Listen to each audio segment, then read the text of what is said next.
So one of the kind of questions people tend to ask me is why the Royal Butler? Where did this kind of come from? Obviously, being a Royal Butler for members of the British Royal Family, you already have that kind of connection. You have that kudos. You know, people, when they write about you, they always say former Royal Butler. Around about 2014, I'd actually thought it'd be quite fun to actually use it as the kind of working kind of caricature title, if you like. And I'd already a few years before mentioned, you know, I was thinking of doing this with social media with the Royal Household, and that's what kind of prompted me to do it. So initially I did it on my social media, but then I thought it'd be quite fun to kind of carry that on. And the Royal Butler has very much become more of a, as I say to people today, it's more of a caricature thing. So if you look at my, for example, my YouTubes or some of my television work, if it's under myself, it's quite serious or factual. When it's under the Royal Butler, it's got more of a kind of fun, humorous element to it. It's a bit of kind of comedy, if you like, but still in a kind of I kind of class it a bit like Dame Edna, the kind of Royal Butler who's everyone's butler, but they had to teach us all how to behave when it comes to acting like a royal or etiquette. And then the other thing is obviously, is etiquette still, is it relevant? Is it still relevant in the world we are in today? And I think it is. I think more than ever, I've noticed more clients from Asia and from Europe and from the States, United States of America, who are all very, they're quite keen and interested to know how we do things in the UK and how we've developed these etiquettes. And so I now kind of teach all of them, and I found that my client base has been growing substantially in the last couple of years. So it's quite interesting just to see the demand that's coming in off the back of things like the Crown, Downton Abbey, because again, they've watched these programs, they've seen the etiquette, protocols, and traditions, and they want to kind of be able to kind of do it the way they see them doing it, the royals doing it, and the aristocrats. When you're meeting somebody, you've got the rule of 30 seconds. But I think what's important is to be yourself. And what I mean by that is the mistake people make is they try to be something they're not. They start worrying about what to say. Do they shake hands? Do they bow? Do they curtsy? If it's a royal, if it's in a normal situation, who does the kind of introduction? And I think the golden thing to remember is just be yourself, be relaxed, be calm, even with a royal or a VIP or a dignitary. Just be yourself, be relaxed. And then if you can remember the kind of etiquette and protocols, so with a royal, they offer the hand first when we can do handshakes, if and when we can do handshakes. And also they begin the conversation, so you let them lead the conversation. In a normal situation, it's very different. If you're going with old etiquette rules, you let the lady offer the hand and then the conversation. But then again, it could also be the most senior person. But rather than worry about all of that, unless you're trying to make a good impression, I think the thing is just let it naturally flow. And as long as you're kind of minding your manners and being polite, you're not gonna go wrong. I think that's the golden rule. And if you shake hands, when we get to that point again, the simplest thing is, rather than worrying about the angle of the hand, how you open the hand, how you close the hand, I mean, they're technically important when doing the handshake. But the biggest thing is make sure your hands are clean. Make sure there's nothing on them. It's those kind of practical things that people exactly, and that's what people forget. They're so concentrated on how to do the handshake. They probably touch something, or they might have picked something up. Their hand could be sticky or could have germs, and they haven't thought about that. And so they do the handshake, and then it's only afterwards they're like, oh, actually, my hand wasn't clean. So I think rather than worrying about those kind of things, it's just being yourself, thinking of the basics, and staying relaxed.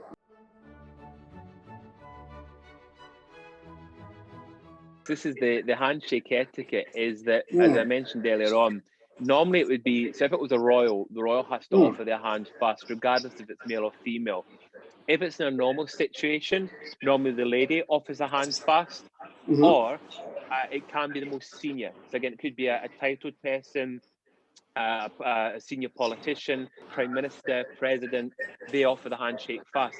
When it comes to the actual handshake and the hands meet, and the fingers wrap round and the thumbs down, you do 2 to 3 pumps only. I think it's just because if you think about it, if you shake somebody's hand and you say, you know, you're doing, how do you do to each other, or hello, and if you think about 1, 2, 3, it's more than enough time. If you're still going 4, 5, 6, 7, it's a little bit as if you're not going to stop. I always say it's like piping up a bicycle. You look like you're pumping up a bicycle tire because you're just carrying on doing it. So I think 2 to 3 is if you go into 4, it's not the end of the world. I think it's just a good kind of rule to remember. The problem you could have is if the other person doesn't let your hand go, then you've got to kind of, because you can't just stop, otherwise your hands are just, you're holding each other's hand, which I've seen happen as well. So you've kind of got to go with their lead, but normally 2 to 3 and then hands to the side. And as I mentioned earlier, it's making sure, the most important rule is making sure your hands are clean. And at the moment where we can't do handshakes, I'm saying to people, follow what Prince Charles has been doing, which is the namaste, you know, with the hands together. I know I've seen the younger royals do the elbow, but I just think I don't really see the Queen. The Queen doesn't need to do anything. That's the wonderful thing about being the Queen. She literally does not need to shake hands. That is a simple for her. With Prince Charles, obviously he could do the same, but he's opted for this, which I think is quite a nice idea, a nice touch. And the thing also with clients again from Asia, as you mentioned, with you know, Chinese and Japanese clients, obviously the bow. And I've also noted, as you'll know, with business cards as well, it's very much done in a certain way.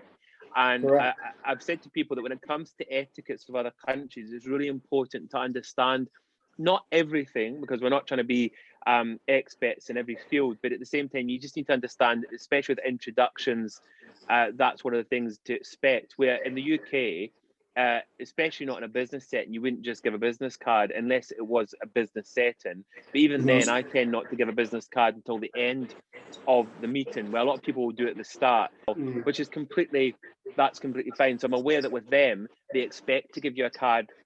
You expect to give them the card at the start of the introduction, which is equally, you know, that's fine.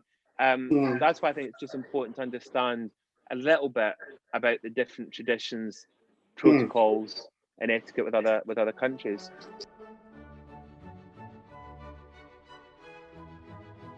It's a great question, a very tricky one, because I have watched it. And obviously, as we're all aware, there's a lot of controversy around it, because obviously it's quite it's hitting quite a few interesting storylines. And at the moment, there's questions over what is drama and what is reality. For those of us that remember, and obviously I'm in that generation, we know what took place, or we understand what took place because we've heard the late Princess Diana talk about things that happened. Now, the younger generation are unaware of any of that. And so they're watching this, and obviously they're slightly shocked, horrified that a royal family they thought they knew is not quite the royal family they knew. And I think what's difficult is I'm fully aware that there's a lot of it being added. There's a lot of drama that's been put in with it, without question. And the problem is that it highlights a lot of what did take place. It kind of highlights it. And then you end up with this situation where the younger generation are kind of having this backlash. You know, they're kind of suddenly going, wait a minute, what's this all about? And they're kind of going on social media. And it's really sad, because, you know, these are events, things that took place 20, 30 years ago. And they always say time's a healer. And I believe time's a healer. And it's just, it's very difficult when we're in a different time now, a different generation. We've got new royals. The Queen's now, you know, in that kind of final chapter of her life, sadly. But at the same time, you want it all just to be perfect for them. So when you have things like this going to happen, it's a really tricky one, because obviously there's going to be programs that are going to talk about the past, and the past is very important for the future, and I don't think it should be covered up or hidden away. But at the same time, with these kind of programs, I suppose you've got to just be aware that they are going to bring up things that have taken place. For me, watching it, it's interesting, because I think more for me, I'm looking at the homes. Because I worked in a lot of the homes, I'm kind of looking at them thinking, did it look like that? I don't remember it looking like that, and that kind of thing. More than concentrating the actual storyline, because I'm kind of watching it with a pinch of salt. You know, I'm not kind of watching it and taking it all as gospel. But as far as the characters go, quite interesting, because I did think that Olivia Colman does play a very good queen. I think when you watch her, she does remind me of the queen, just from the way she speaks and the way she kind of acts. It's quite interesting how she's kind of got the character so well to play it. And the gentleman who plays Prince Charles, again, very good at all kind of mannerisms, the way that he portrays him. As far as the actual accuracy goes, of course, it's not. You're not going to get it spot on. It's quite well put together, and I'm sure they've got quite big budgets that they're able to do this. I should quickly also mention that when The Crown began, I was actually asked to be a historical advisor. They approached me to see if I'd be a historical advisor, and I remember at the time thinking it was an amazing opportunity. But I did worry that the problem for me is I'm very truthful. I'm completely honest with everything I do, and I might be a bit too honest for that show, because I'd be pointing out things that maybe shouldn't be pointed out. So that's why I obviously turned it down. But I do watch it. I do find it interesting, and I think it's just because I'm a lover of all things royal. So I'm, in a way, when I watch it, I'm kind of just interested to see how it's being portrayed. I think the future seasons will be more interesting to me, because that's when I was there. When it comes to dining, I'll use the royals again as a good example, because people have often said to me, when you're with the queen or the prince, how do you dine? And I've always said, quite simply, copy them. You can't go wrong if you copy them. I mean, you've got the old-fashioned rules of you know, when you sit down, you keep your back straight, bottom tucked into the back of the chair, legs together, hands on the lap when you're not eating. When you're eating, hands above, obviously, for the cutlery. You work on the outside, you work your way in.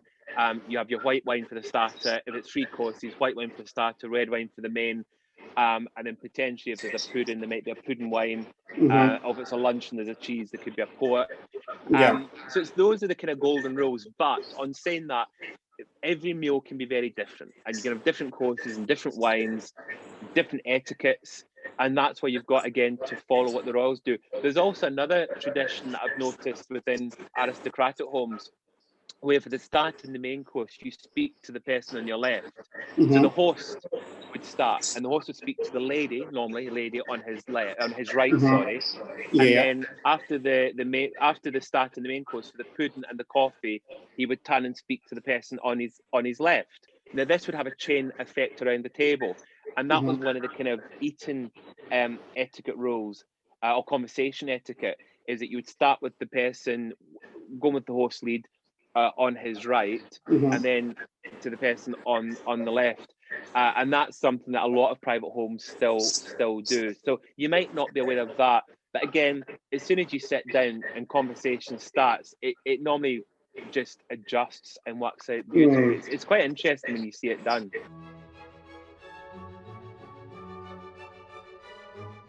I think when it comes to being the perfect gentleman or lady, at one time, it was the way it was very much down to your education.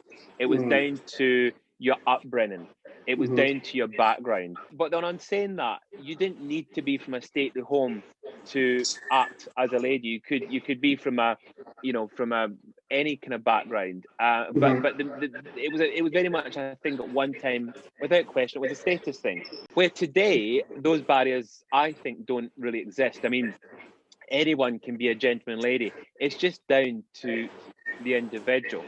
It's down to common courtesy, politeness, kindness. You know, these are the traits today. It's not how good your education is. To my mind, it's about how kind you are to other people, how you interact with other people. Those kind of old rules that a gentleman would stand up if a lady walks into the room. Now, I think that's still a lovely tradition. but at the same time, ladies might do that.